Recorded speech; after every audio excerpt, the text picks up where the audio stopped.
A dive resort in West Papua attracts visitors from all over the globe. A man in the Middle East dreams about Jesus, and a young Indian girl finds an education through adoption.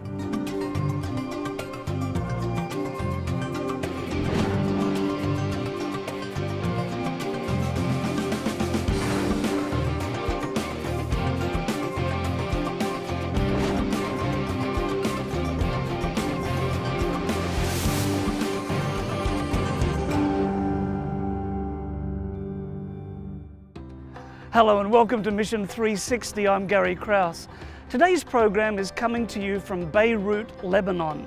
And I'm downtown in Beirut, and behind me is the Blue Mosque, which is a relatively new mosque. The foundation stone was laid only in 2008.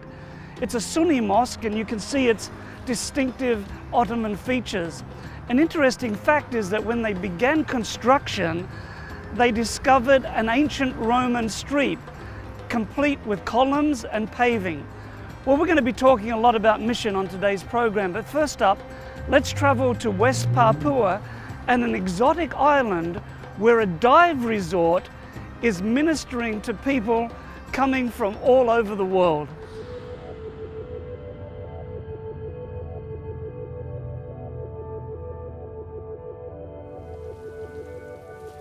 We have the richest reef in the whole world. From this dock where we are sitting 2 steps, 3 steps away from me, scientists went in this water here in front of us and they counted the highest biodiversity in the entire planet. We try to create a place where people have a nice holiday, they can enjoy the nature. We like doing this because in a way we show them the creation of the Lord. So we feel that's a good way to spend your time. You know, if you have a vacation and you enjoy the beauty of the creation, that's in a way a good thing. So it could be that, the Lord willing, we can use that as a thing to talk. Look how beautiful it is, we are so blessed.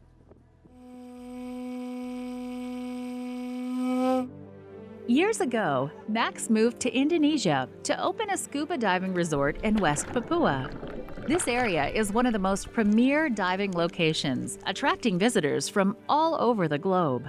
This resort, the Sorido Bay resort, caters to often they're businessmen. A lot of them are let's say in the medical world, very educated people, most of them.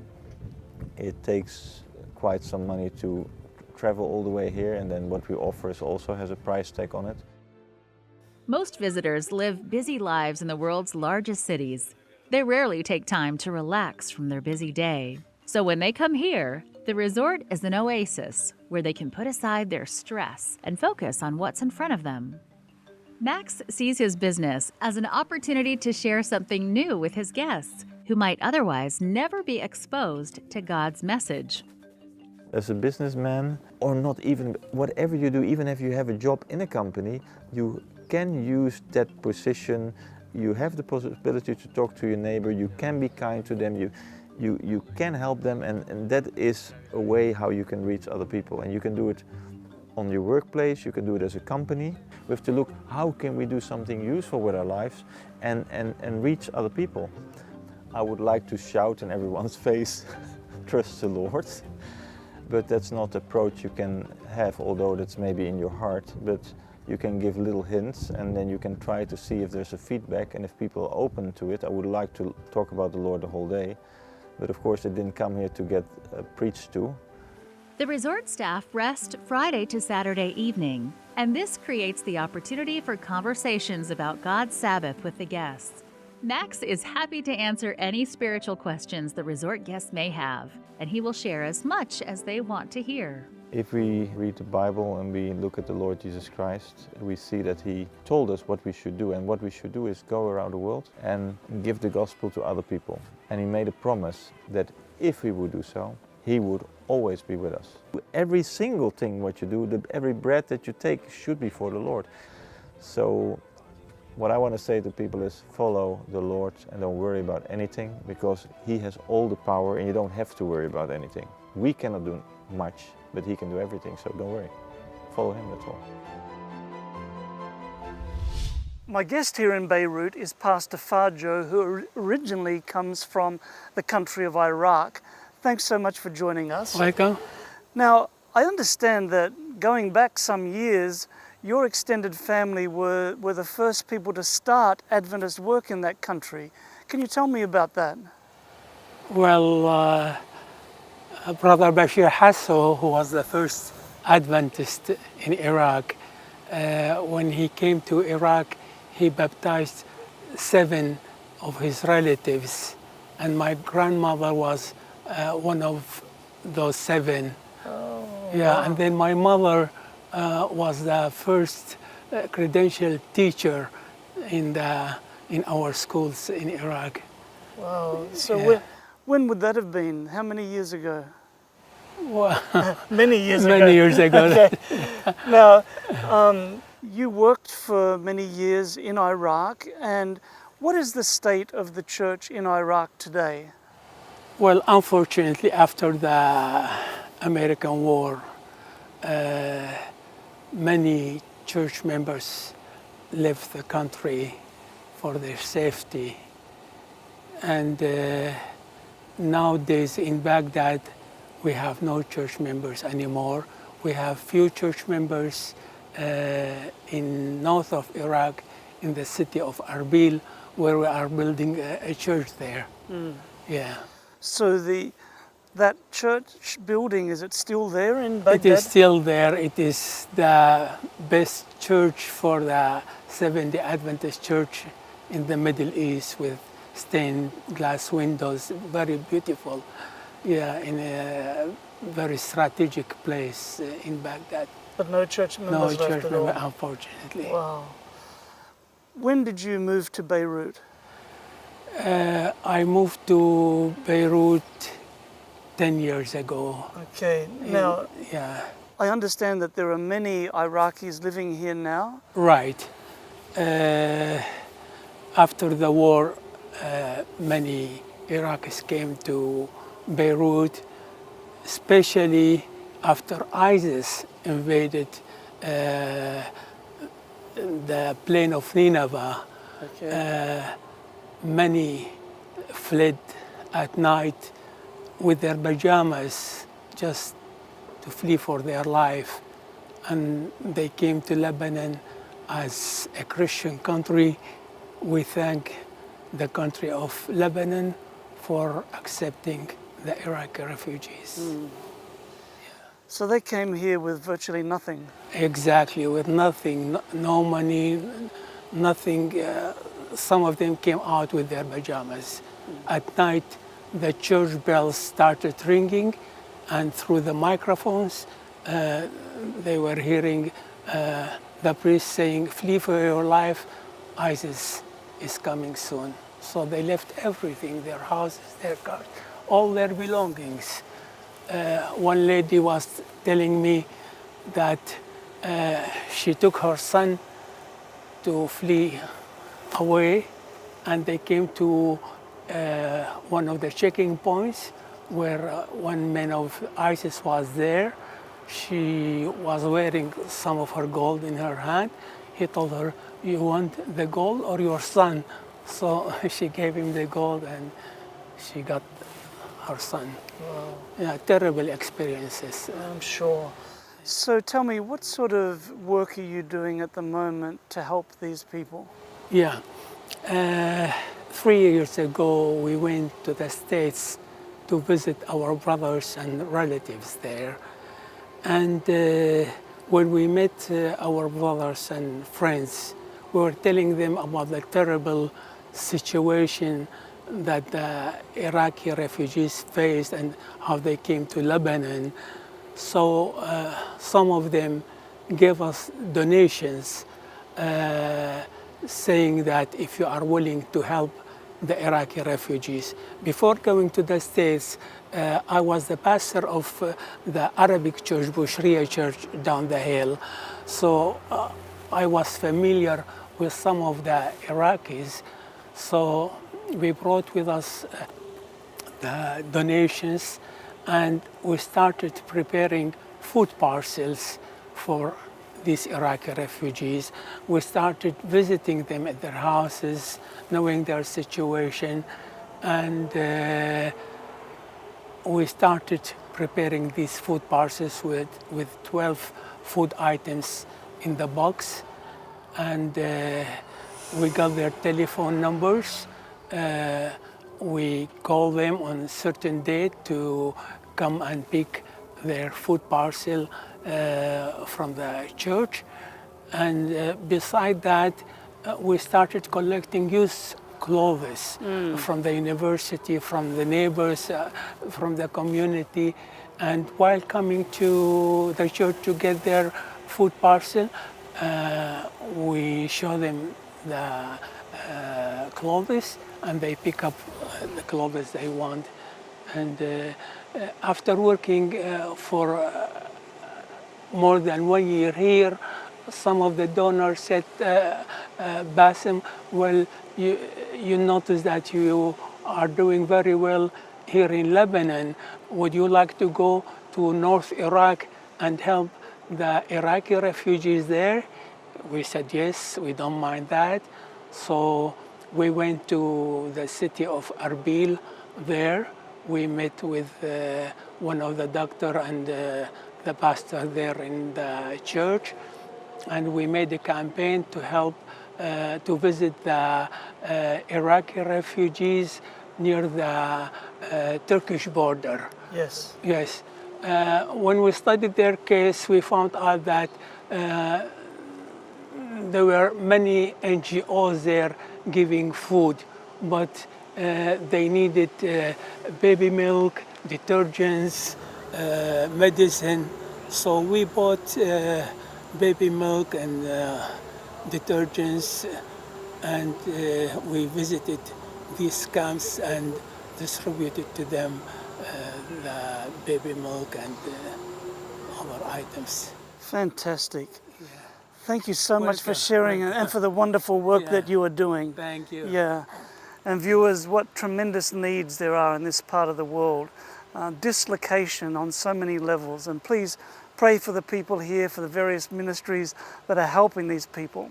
And we'll be back with more Adventist Mission after this break.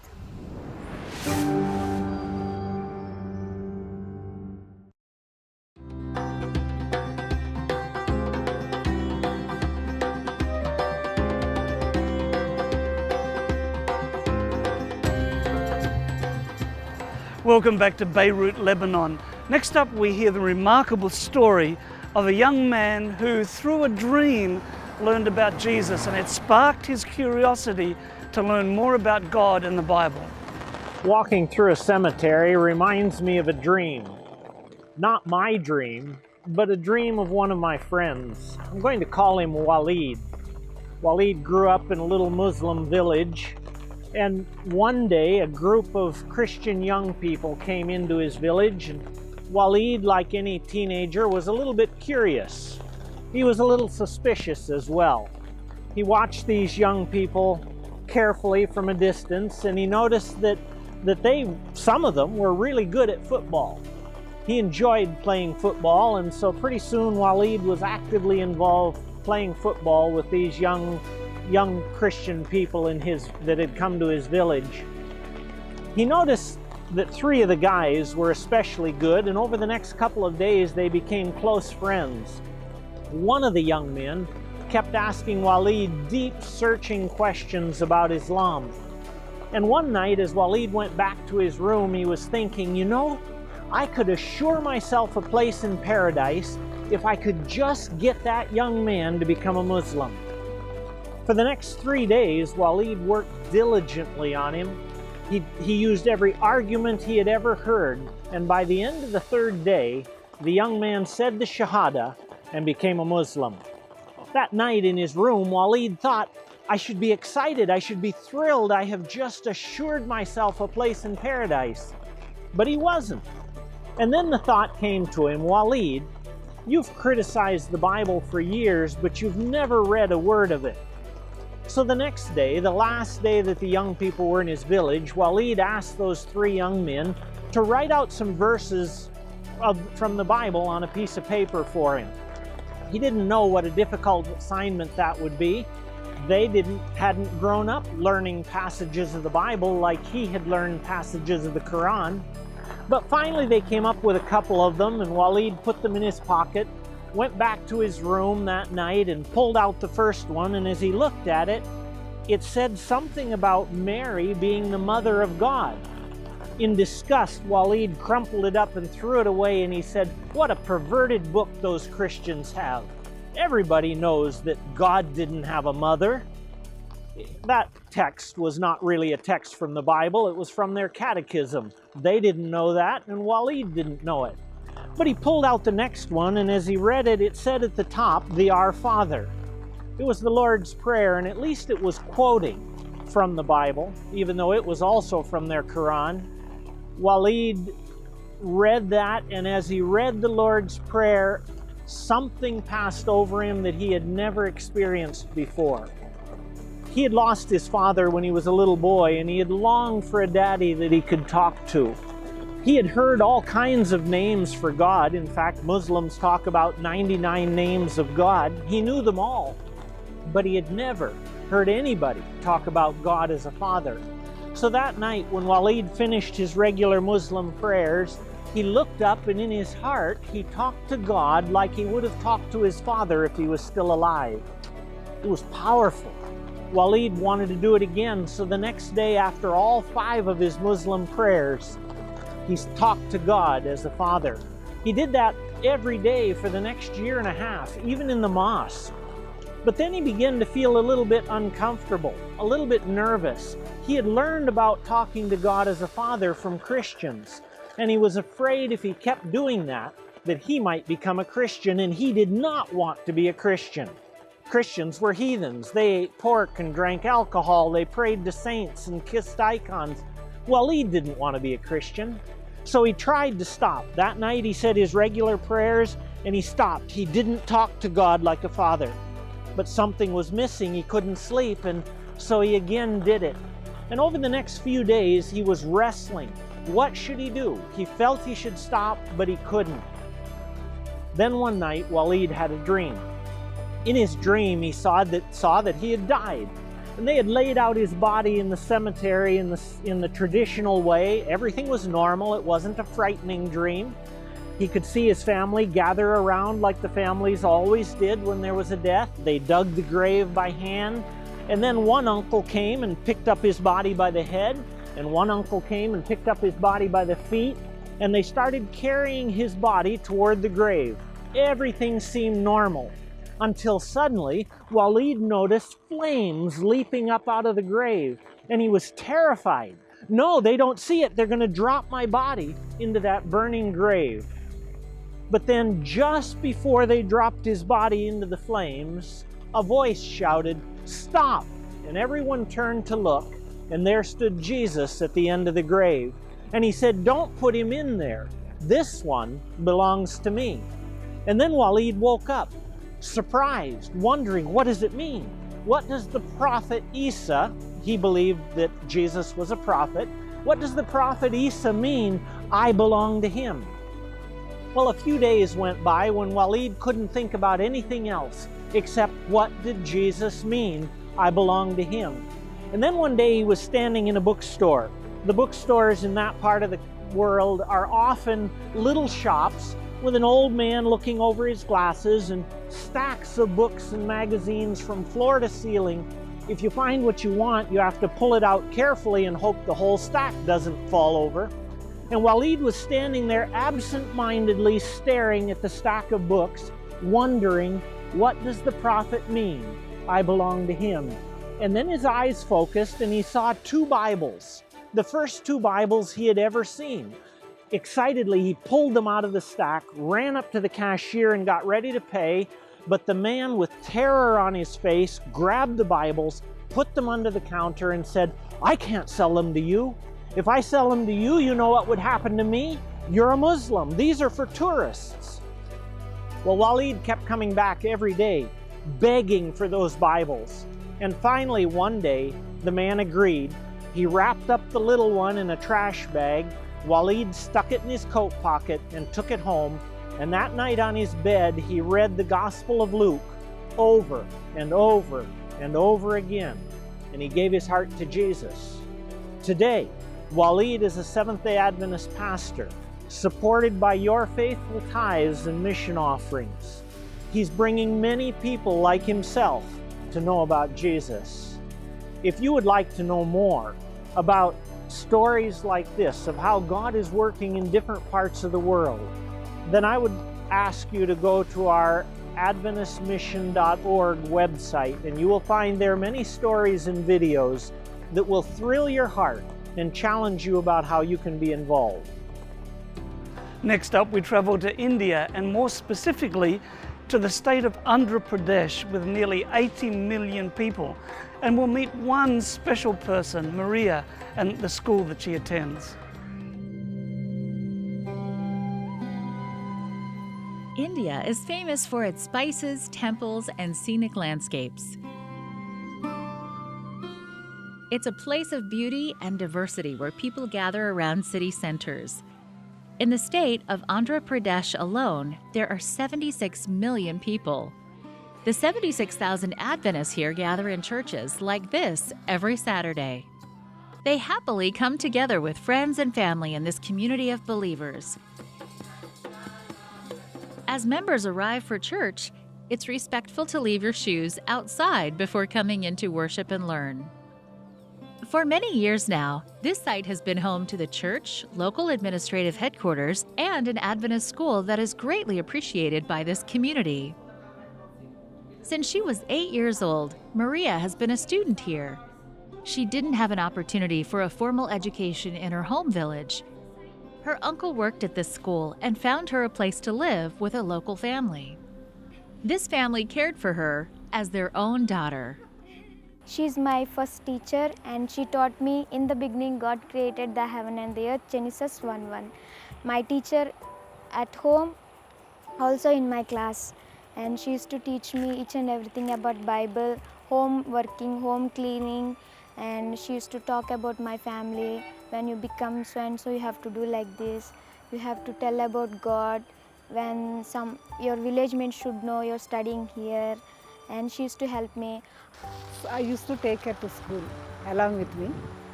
When I go to school, I used to teach moral class for her. At home, I used to teach memory verse, songs, and how to read Bible. Even I used to help in her education.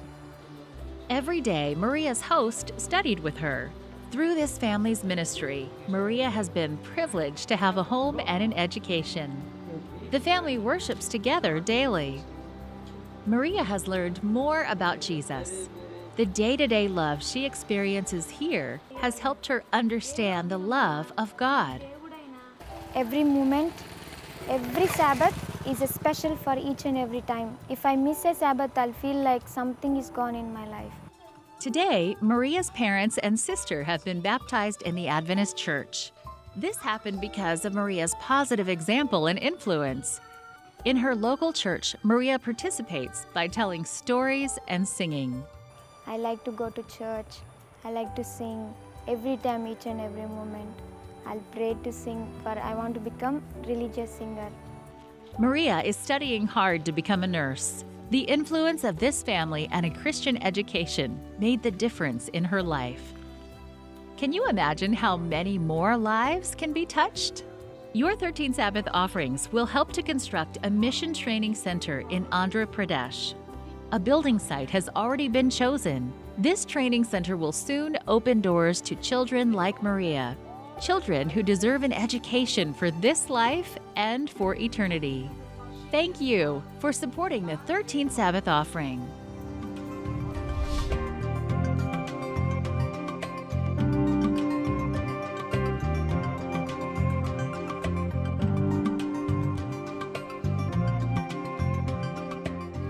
Well, thanks so much for joining us on today's program, and I hope that you've enjoyed our 360-degree view of mission around the world.